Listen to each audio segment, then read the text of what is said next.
ကောင်ဒီတော်တော်ဆာလောက်လာတယ်တည်တယ်ဒီဖေကွာ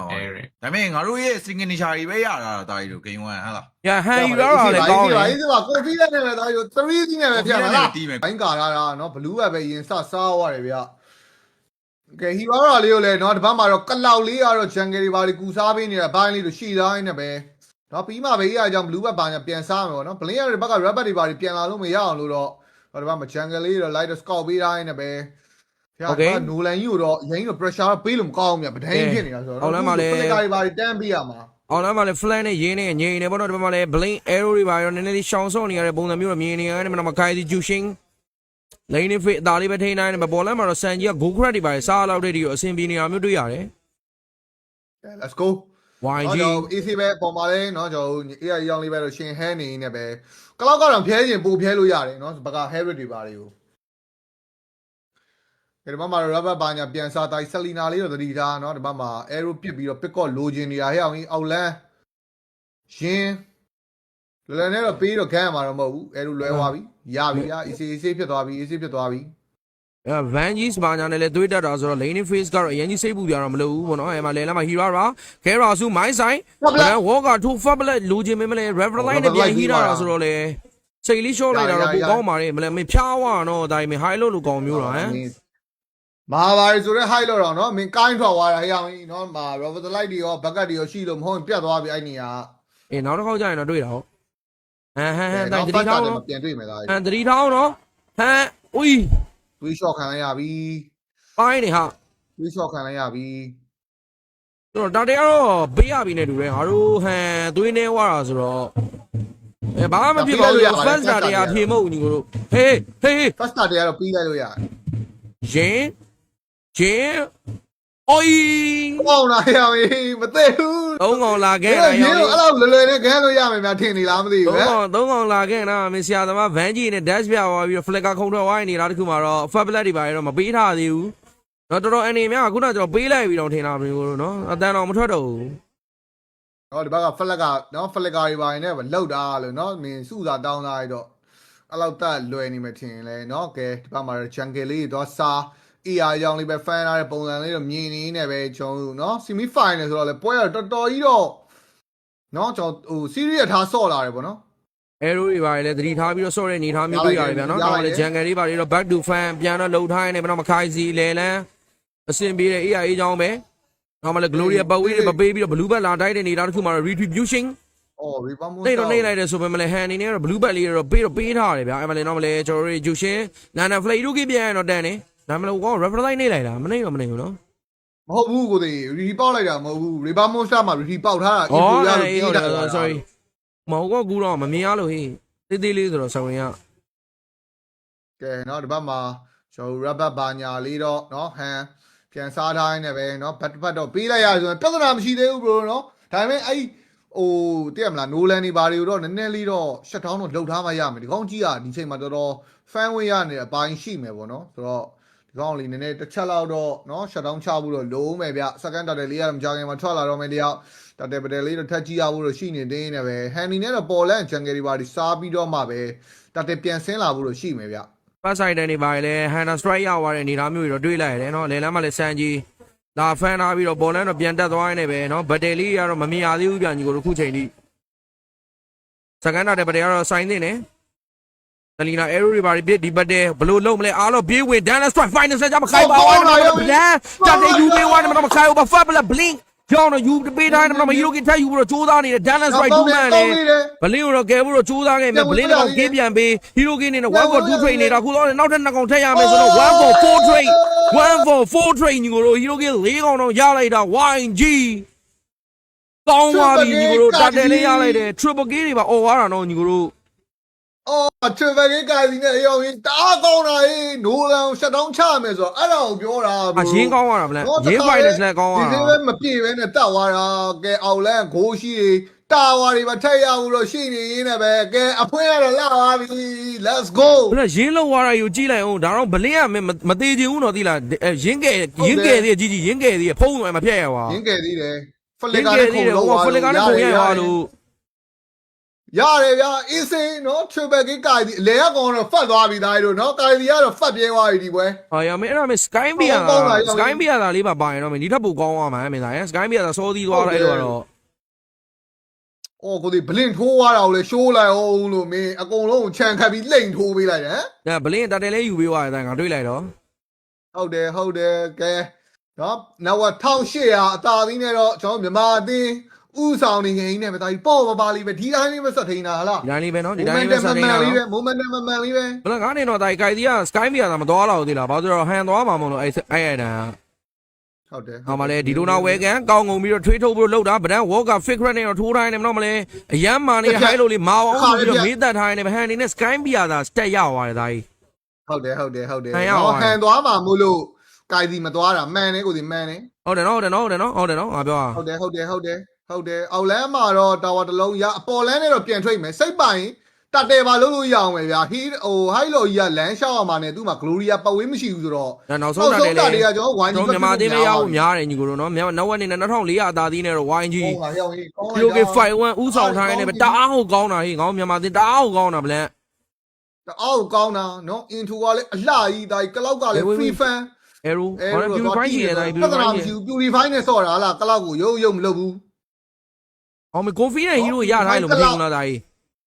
အမှန်ပဲနော်ကျွန်တော်စံကြီးကအချိန်တိုင်းအဆင်ပြေသွားလိုက်မယ်သူလင်းကလက်ကြည့်ကြအောင်မလို့တာနော်မင်းသူလင်းကအချိန်တိုင်းအဆင်ပြေပြီးအသိကိုထမ်းသွားပေးလိုက်မယ်ဘာမှစိတ်ပူနေကြမရှိဘူးဟလားကဲအခုလဲသူစပေလဲရတယ်ပေါ်လန့်ဂျာဝါတွေပါလဲချိုးပေးတိုင်းနဲ့နောက်က2500ကျွန်တော်နောက်ဆုံးတာတွေပါထည့်ရလိုက်တာဆိုတော့လဲနောက်က3000နီးပါတော့ဖြစ်လာနေတယ်ပဲ pickot try မို့တော့ကတော့လိုက်ရှာနေတယ်ဆိုပေမဲ့ဒါတစ်ဘက်က4កောင်စုနေရပြီဘရိုနော် Falcon ဥစ္စာပြောင်းနေပြီဘရို game plan ပြောင်းနေဒီကောင်တွေစုပြီးတော့ ငါဟုတ်တယ်ဗလန်ကောင်းနေတာဗလန်ကောင်းနေတာမင်းတွေးခေါ်တာတကယ်ကွက်တီပဲဒါဒီကောင်လေးမင်း game plan ပြောင်းနေပြီလား ဟိုချဖို့တော့ဗဒင်ပုံဖော်ရတာခက်နေရသေးလားဗလန် မှန်တယ် ဟောနေဗဒင်ချတာပုံဖော်ရခက်နေ နေဝါမစော့တတ်တော့ဘူး ဟောနေခိုင်ဟိုပဲဖန်မင်းဥသာပေးနေတယ်ခုလောတယ်လက်ရှိမှာအချိန်နေဆွဲနေတယ်ပေါ့ဗလန်ကပြောနေတာ မှန်တယ်လာပြီနော်လေလန်ခိုင်စီအဝေးခင်းနောက်တော့မခုံးတိုင်းပဲလာတောင်းတာစပင်းလာတောင်းတာ တော့ တ ဒီ ပ ဘ က် က်က တောင်း မ နေ င်း ပေးရမှာမပေးပါဘူး ဘေးကွန်တော့မပေးဘူးကွာတဲ့ပဲဟလား ပဲလားမင်းတို့တိုးရဲ့တိုးကြီးမင်းတိုးရဲ့တိုးကြီးဆိုတဲ့ပုံစံမျိုးဗဒန်းမှာလည်း fake red တွေပါရှိတယ်ဒီကောင်လေးအဲ့လောက်ကြီးခေါင်းမတိုးရဲဘူးတော့ခေါင်းတိုးရဲ့အဲ့ခေါင်းလေးကြီးပဲလိမ့်ထိုးမှာ နော်အောက်ကဘုံထုနေတဲ့ကောင်လေးကိုကောင်းကိုထုနော်မင်းတို့အားနေ မှန်နေသားကြီး ဟောလာပြီလာရုပ်လာလုံနေတယ်ကဲကျွန်တော်မကြခင်မှာတော့ first law လေးတော့စတော့ထွက်တော့မယ်ဆိုတော့ကျွန်တော် law ပတေလီကတော့ကျွန်တော်မကြခင်မှာကြည့်ရမယ်အနေချာ second final ဆန်လေးနဲ့ဗဒယ်လေးစလိုက်မှာလေလန်ခုလောတဲ့ချိန်နေကြည့်တယ်ကလောက်ဝင်လာပြီနောက်မှလည်းဗဒန် walker fake red 2 man အားလုံး finals လက်ကြမှာခိုင်တန်းပြောင်းသွားတယ်မပါချက်ကီအုံဝမ်လေးကိုမထက်ရတော့မှ flag နေနေဒီဒိုနာဝဲကကောင်းတော့ထွေးထုတ်ထားပြီမနောက်မှဘယ်မလဲတိုင်းပဲ Harris စာမဖို့ပေးပြီးတော့အကောင်းဆုံးဖြည့်ရှင်းထားတယ်ဘလင်းတကောင်တော့ပြန်ရထားသေးတယ်ဗျ1 for 2 trade ဒီဘက်မှာတော့ခိုင်စီ okay လွတ်သွားပြီ2 for 1တန်နေတော့မယ်ဗလန်တန်နေတော့မယ် 2 for 1တန်သေးတယ်အနေတော့တော်တော်များတာ first law ကြီးကမှခွေးမရှိတော့ဘူး Game finals လက်2 man ထက်ရိုက်ပေးတိုင်းတော့ flag ပြန်ပြီးတော့ကင်မောက်ခံထားရင်လည်းပဲရင်းလက်ချက်နဲ့တော့အသက်ထွက်သွားရင်လည်းအကြီးပလေကာတွေပါပေးထားတယ်လောပါလုံးမလားဒါပေမဲ့ဟန်သွေးနေဝါရီတိုင်းမလုံးသွေးနေဘ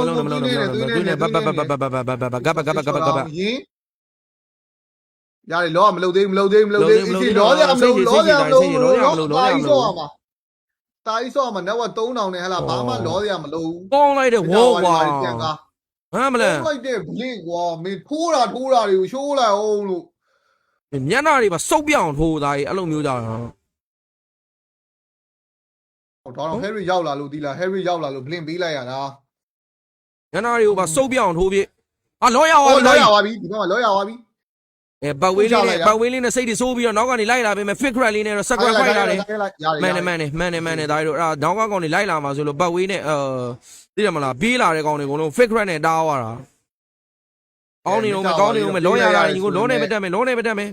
first law လေးနဲ့ trade ထားတာဆိုတော့လေကန်လည်းပဲပြောရမှာပဲเนาะကျွန်တော်ဒီ law နဲ့ကတော့အပြင်က tower တွေ second တွေ first tower တွေပြန်ယူလို့တော့ရနေနေပဲနောက်က3000သားအဲ့ဒီ holy crystal မရတဲ့ timing မှာဖိထားတာပိုကောင်းနေတော့အဲ့ဒါက online ဖြစ်လာတော့မှာဘရိုကြီး မှန်တိုင်းမျက်နှာကြီးတဲ့တယ်ပဲမျက်နှာတဲ့တယ်ပဲသူ ကြည့်ရမှာ